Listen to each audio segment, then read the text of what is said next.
Good morning and welcome to the daily chapter reading of Some of It Was Real, a book review. No infringement. Sylvie, I pick orchestra row C, seat 23. I almost chose first balcony, row D, seat 37, but seat 23 caught my eye as I worked the theater, always drawing me back to the part of the stage directly in front of him. It has happened before where I've been pulled to help someone, but the feeling that this man was the most important person in the audience, that I needed to choose him for the final reading, was impossible to ignore. Now he glances left, then right to make sure I mean him. I motion for him to come on stage, then watch his progress. He's early 30s, attractive in a boyish, intellectual way, wears a blue flannel shirt, not tucked in, over a white t-shirt, worn jeans, a sport watch, and brown leather boots.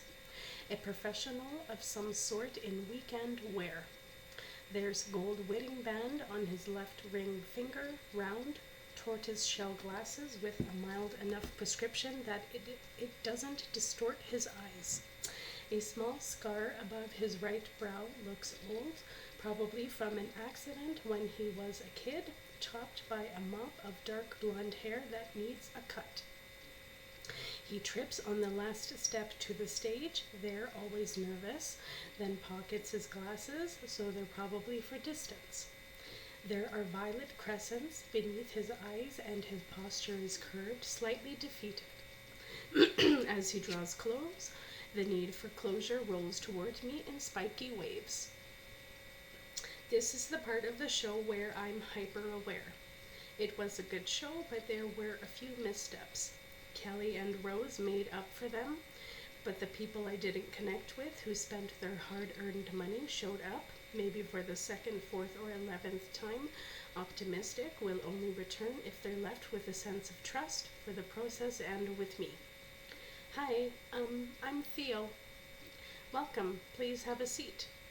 Theo glances at Moose. I'm kind of afraid of really big dogs. I smile.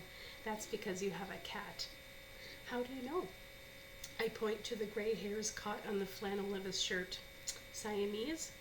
A mix. Her name is Christopher Robin. The audience laughs. He actually blushes. We didn't know she was a girl when we got her.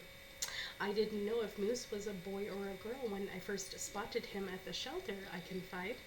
I just knew we were meant for each other. Was it like that with Chris? Theo's brows jerk, then quickly smooth. That's what I call her. Chris. Yeah, we found her on a camping trip in Joshua Tree. She was in a cardboard box. The other kittens, 3 of them, had already died. People can be horribly cruel. Our eyes meet. Theo's are an interesting blue-green. For a moment I lose the thread, then pick it up. Chris is lucky to have you.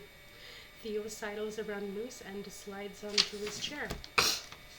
Do you have a personal object for me to hold? He digs into a pocket, pulls out a white gold engagement ring. The diamond is cushion cut about 1.5 carats. The gold has no perceptible scratches or dents, and the stone was recently cleaned to a brilliant shine. I glance again at Theo's wedding band. It's yellow gold and dull with wear. Usually couples choose identical metals and the wear is similar, but not always. May I? Theo hands me the ring. Your Wi-Fi? He nods. She's passed? Yes. You want me to connect with her? Yes, please. The letter C, no, it's a K, is important to you?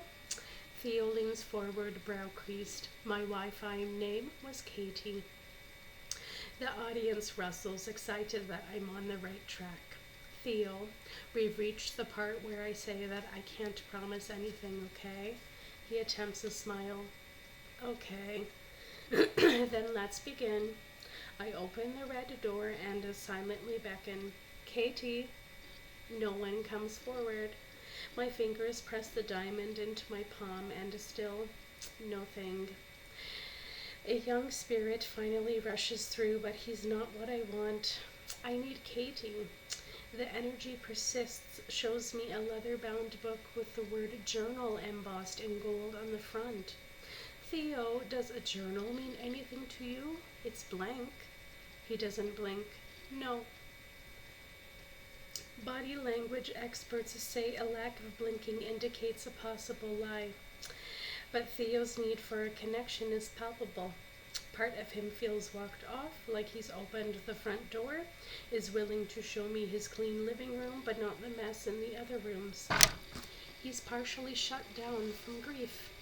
The male essence slips away, but still, there's nothing from Katie. Sometimes this happens. I ask, is being here really hard for you? I've never been to a psychic before, so this isn't normal for me. Can I share a secret? He nods. It's never normal for me. Then why do you do it? To help people, I say. Is that the only reason?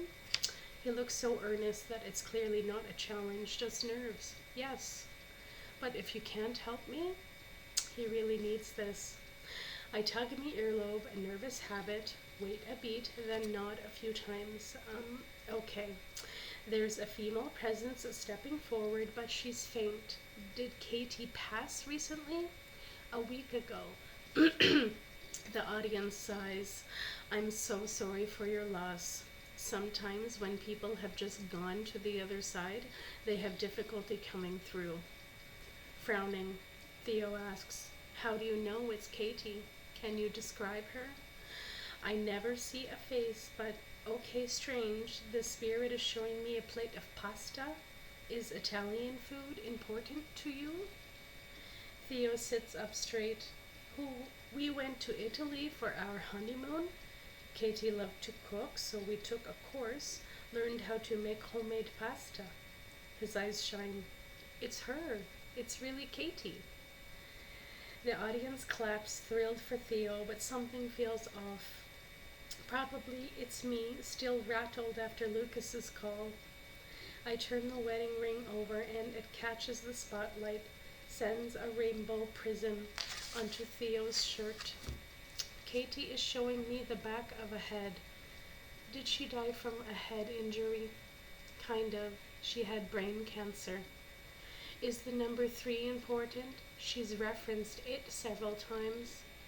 Theo rubs his eyes. 3 months from diagnosis. The audience gasps. Lightly, I touch his arm.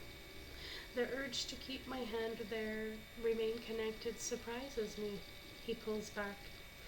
Katie wants you to know that she's found peace, but she's worried about you.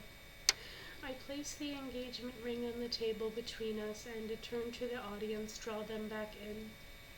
No matter how your loved ones died, their biggest concern, wherever they are, is that they've left you in pain, that they'll try to live their life, not follow your own path.